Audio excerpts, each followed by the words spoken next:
Tudo bem, pessoal? Como é que vocês estão? Tudo tranquilo? Vamos falar um pouquinho de futebol, né? Ontem foi um bom jogo, né? Palmeiras e Flamengo. E o Flamengo ganhou do Palmeiras de 3-1. Tomou o primeiro gol, uma jogada individual do Wesley. Inteligente a jogada, a habilidade, passou no meio de dois, bateu no canto. E depois, logo em seguida, depois de 16 segundos, sofreu o gol de empate e, consequentemente, no decorrer do jogo, tomou a virada de 2-1 e eles chegaram a 3-1. Bem, a questão que eu quero abordar é sobre os técnicos do Brasil. O que eles têm que fazer hoje para soltar o jogador em campo? Claro que a qualidade de antigamente, técnica, qualidade de movimentação, de bater na bola, de driblar, de inventar a jogada, você não tem mais. A improvisação de antigamente você não tem mais. Mas ainda você tem talentos, não há dúvida. O futebol não morreu, o futebol não acabou. O futebol brasileiro ainda é favorito em qualquer Copa do Mundo, mas os artistas e gênios que nós víamos na década de 70, 80 e até há 20 anos atrás, 15 anos atrás, você não vê mais. Mas não morreu o futebol brasileiro. A única coisa que vem acontecendo sistematicamente, com frequência, é o embrutecimento do sistema tático e a forma obtusa que o jogador se posiciona em campo. Eles se posicionam mal em campo. Eles não têm muita malícia para entender a leitura do jogo, para entender que o posicionamento vai fazer com que ele evite o desgaste físico e vai fazer com que ele pegue a bola de uma forma que ele possa executar a jogada. Que ele possa fazer a jogada, possa fazer o gol, criar a jogada. Mas é o grande problema que eu acho do futebol brasileiro, aqui na nossa casa, né, no nosso país, é que o posicionamento do jogador não está correto. Então ele recebe a bola ou de lado ou de costas, ele nunca recebe a bola com o corpo preparado, com o corpo equilibrado para dar prosseguimento à jogada. Porque às vezes 1, 2, 3 toques você já está dentro do gol para fazer o gol. Você não precisa conduzir a bola muito. Se você está com o corpo equilibrado, você dá o pinote, dá a corrida, sai com o sprint, você já está dentro do gol ali, é muito próximo. Porque para vocês que assistem o jogo de cima, vocês têm uma visão até um pouco fora de contexto da realidade, da prática de dentro do campo. Dentro do campo é tudo muito próximo, entendeu? A grande área é toda ali, de ponta a ponta de grande área, é tudo área de chute. Entendeu? Então o jogador tem que estar. Você vê, contra-ataque aqui no Brasil não está sendo bem feito. Porque o jogador ele pensa muito para fazer a jogada. Não dá para pensar. Entendeu? Se você pensar muito, o cachimbo cai. Aquele velho ditado, né? Do rádio dos anos 70, né? Não sei se do Fiore Giliotti ou do Osmar Santos ou de José Silvério. Enfim, você não pode pensar muito, porque vem alguém e toma a bola. Então, o que precisa para o futebol brasileiro voltar a ser o que era? Primeiro, romper com esses padrões defensivistas, táticos e de correria desenfreada. Não precisa correr tanto. Correr da forma que eles correm desnecessariamente não precisa. Um exemplo que nós estamos vendo é o Flamengo, que mesmo com o mistão, com inúmeros desfalques, né, da equipe principal, mais de 7 desfalques, o Flamengo fez um grande jogo ontem e ganhou tranquilamente a partida. Porque correu na hora certa, no momento, deu o ritmo exato para o jogo. Você não pode dar o ritmo mais do que o suficiente, nem menos. O ritmo do jogo é como se fosse um relógio, é uma bússola, entendeu? E tem que ter a batida certa. Por isso que precisa de jogadores experientes e novatos, porque aí você mescla as duas capacidades de experiência, de vocação e de progressão na carreira, e aí você tem o equilíbrio, entenderam? Mas o que precisa para o futebol brasileiro? Primeiro, desburocratizar, né? Você vai despadronizar as formas táticas dos técnicos, não é? E olhar o que pode ser implantado aqui para o jogador crescer. Por exemplo, veja o Renato do Flamengo. Ele fala a linguagem do jogador, ele conversa com o jogador, ele brinca com o jogador, ele tira o máximo do jogador, por quê? Ele conhece tudo que se relaciona a futebol dentro de campo. E não é nenhum mestre, não tem PhD, não tem cursos em Londres, cursos na Espanha. A prática é muito mais eficiente do que o curso em si, que vai te preparar para uma ciência narcísica, talvez. A ciência universitária hoje para o futebol, ela funciona com os preparadores físicos, que eu acho importante, não é? Os fisiologistas, isso sim, a ciência do futebol. Você tem que se formar e estudar. Agora, para técnico, um cientista esportivo, como gestor, como técnico, não funciona. Tem que ser o ex-jogador, o cara que jogou. E se for atacante, melhor ainda. E se tiver uma personalidade como a do Renato, melhor ainda. Ele brinca, ele sabe lidar com o jogador. Por isso que é um dos melhores treinadores do mundo hoje. Não há dúvida nenhuma. Recuperou o Gabigol, que hoje está fazendo gol, foi para a seleção brasileira e está numa fase excelente. Recuperou o Pedro, que também está muito bem. Recuperou o Michael, que na mão dele está voando, está jogando muito. Enfim, esse tipo de mentalidade que nós deveremos buscar. Um futebol ofensivo, que o Renato sempre foi ofensivo, não é? Desde a época do Flamengo, desde a época do Grêmio, jogou no Atlético, jogou no Cruzeiro, sempre foi um jogador ofensivo. Jogava para frente, queria dar arrancada, driblar e tudo mais. Então ele sabe o que precisa um atacante, a liberdade que ele precisa. Se um atacante começa a correr atrás de lateral, começa a marcar muito, ele não tem disposição, nem força física, isso é impossível, para dar uma arrancada e fazer um gol de placa.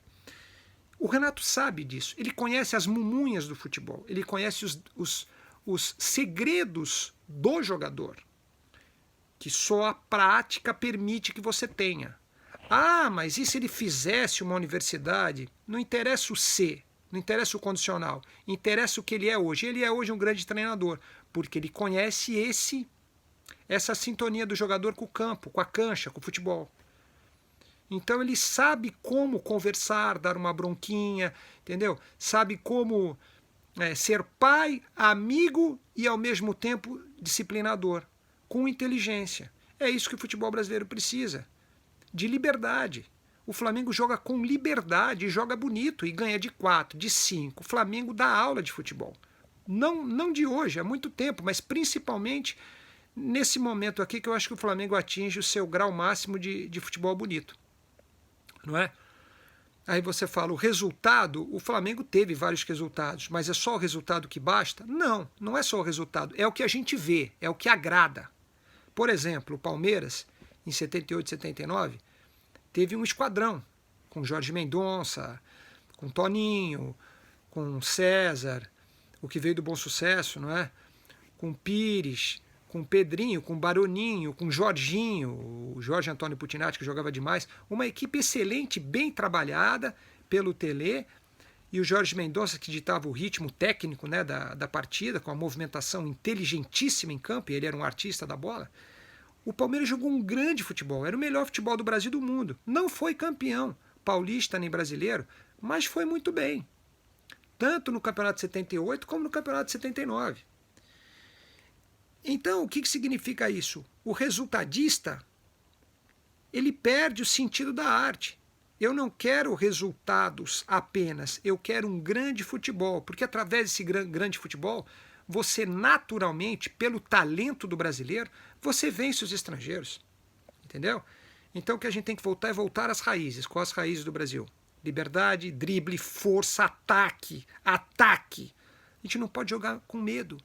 Os times do Brasil, muitos times, Atlético, Palmeiras e Flamengo, estão jogando bem. Mas ainda o Palmeiras e outros times têm jogado um pouco receosos de atacar, de buscar o gol. E isso não é legal. Tem que jogar para frente. O Palmeiras tem peças boas. Entendeu? Tem peças úteis. O Wesley é muito bom, o Rony é velocista, Zé Rafael sabe jogar, o Veiga é um bom canhoto, tem visão de jogo, tem um belo toque de bola, o Dudu é um craque, por aí vai. O Palmeiras tem possibilidade de entregar muito mais, tem potencial enorme. O Flamengo um grande time e o Atlético também, são esses três grandes times. Depois vem uma leva de outros times que são bons e depois vem a outra leva que são times medianos e mais frágeis. Mas de um modo geral, O futebol brasileiro tem que resgatar isso. Porque resgatando, já temos o domínio da Libertadores, praticamente, né? Porque se não ganha o Brasileiro, ou Palmeiras, ou Atlético, ou o Flamengo vai ganhar a Libertadores. Então é o tri da Libertadores de clubes brasileiros. Isso é fantástico. Mas a gente tem que buscar, agora que estamos começando uma hegemonia na Libertadores novamente, o Brasil e os clubes brasileiros têm que buscar fortalecer o ataque, a agressividade com a bola. Esse é o caminho. E o Renato é um modelo disso, porque ele deixa o jogador jogar do jeito dele, com as suas características. Ele não inventa muito. Não dá para você pegar o lateral, botar no ataque, o atacante botar na meia, o meia jogar de lateral. Não dá para inventar muito, entendeu? Embora eu respeite todos os treinadores que estão no Brasil, porque é uma profissão incerta, insegura, perde 2 jogos, é mandado embora. Eu respeito todos, mas a gente tem que implantar essa mentalidade de valorização da cultura esportiva, da arte no jogador brasileiro e nas equipes brasileiras, naturalmente, com resultado, sim, mas principalmente priorizando gols, jogadas bonitas, porque aí volta público daquele jeito que tinha na década de 70 e volta também a esperança com o futebol brasileiro, não é? Porque ninguém aguenta ver um jogo com muita marcação, um jogo feio, retraído, bloqueado, ninguém aguenta mais. E eu vou ficar falando sempre, minha vida inteira eu vou falar nessa situação. Por exemplo, eu lembrei agora, eu vou citar. Lembra do time do Internacional de Porto Alegre? Vocês lembram? Então, Internacional de Porto Alegre. Manga, Cláudio, Figueroa, Marinho Pérez e Vacaria. Caçapava, Falcão e Batista ou Jair. E o Carpegiani também ali no meio. Carpegiani era um craque. Aí o ataque era Valdomiro na ponta direita, Lula na ponta esquerda. No ataque era Dario e Flávio. No S75, 76. Aquele time marcava bem, mas criava bem. Você tinha Falcão, que era criativo. Você tinha o Caçapava, que era um leão no desarme. Você tinha o Carpegiani, que marcava também, mas ele era criativo. Você tinha um ataque com 2 pontas abertos, Lula e Valdomiro, excelentes cruzadores de bola, e um centroavante de ofício, não é? Que não era um jogador técnico, mas era um jogador que definia, que resolvia, com raça, com gana, com inteligência, com ótima colocação e com cabeceios perfeitos, tanto Flávio como Dadá. Veja que equipe perfeita, 2 pontas. Está na hora do futebol brasileiro buscar os pontas. Não adianta forrar o meio. Joguem com pontas, aos pouquinhos tem que voltar isso, e vai voltar, para que a gente possa crescer cada vez mais e conseguir excepcionais resultados. Essa equipe do Internacional, 7576 do Rubens Minelli, você pode ter uma base dessa equipe para voltar a jogar com ofensividade. Olha que a zaga era alta e forte, hein? Marinho Pérez e Figueroa. Vacaria era valente e Cláudio também. Mas aí você tinha do ataque para frente, todos se soltavam. Jair batia de fora da área muito bem, chutava com força e em curva.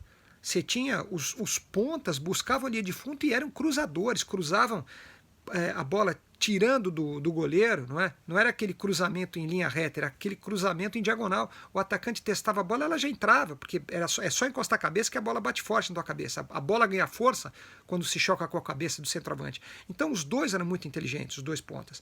Então você forma uma equipe dessa forma, com esse método, com essa capacidade de entendimento do jogo. Você tem que entender o jogo. Para voltar ao espetáculo, você tem que entender o jogo. E para entender o jogo, o futebol brasileiro tem que buscar os seus antepassados de glórias, que está ligada a um futebol solto, livre, um futebol onde o ataque seja prioridade. Pode até perder alguns jogos, faz parte, mas que o ataque se sobressaia sobre qualquer sistema de bloqueio. E mesmo não tendo os talentos e os geniais craques da década de 70, 80, mesmo assim, o brasileiro faz a diferença e o brasileiro ainda é o melhor do mundo. Mas ele tem que botar para fora isso. Ele não tem que guardar o talento para correr atrás de jogadores medianos. Ele tem que soltar o valor e a fúria instintiva que ele tem. A fúria do craque, a fúria de mostrar que ele é um grande jogador, que ele é um grande expoente do esporte. É isso aí, até a próxima. Depois a gente conversa mais. Eu vou começar a falar mais de futebol agora, que é gostoso, não é? E logo mais eu posso outra coisa. Então, o que eu abordei hoje foi internacional, como modelo para a gente começar a mudar. Você pode ter uma equipe com força física no meio, mas criativa, onde os jogadores tenham liberdade.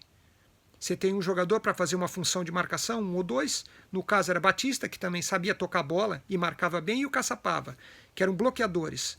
Eram jogadores que davam sustentação à zaga, mas você tinha Falcão, você tinha Jair, você tinha Carpegiani que armavam e jogavam soltos, movimentando-se pelo campo todo. Falcão era uma espécie de líbero no Inter. As equipes do Brasil podem utilizar esse mesmo sistema tático do Minelli aqui para crescerem. E a seleção brasileira também pode utilizar essa sistematização tática para dar liberdade para os jogadores do ataque, para que eles joguem ofensivamente, de uma forma que o gol seja o objetivo final e não apenas um detalhe. Até a próxima.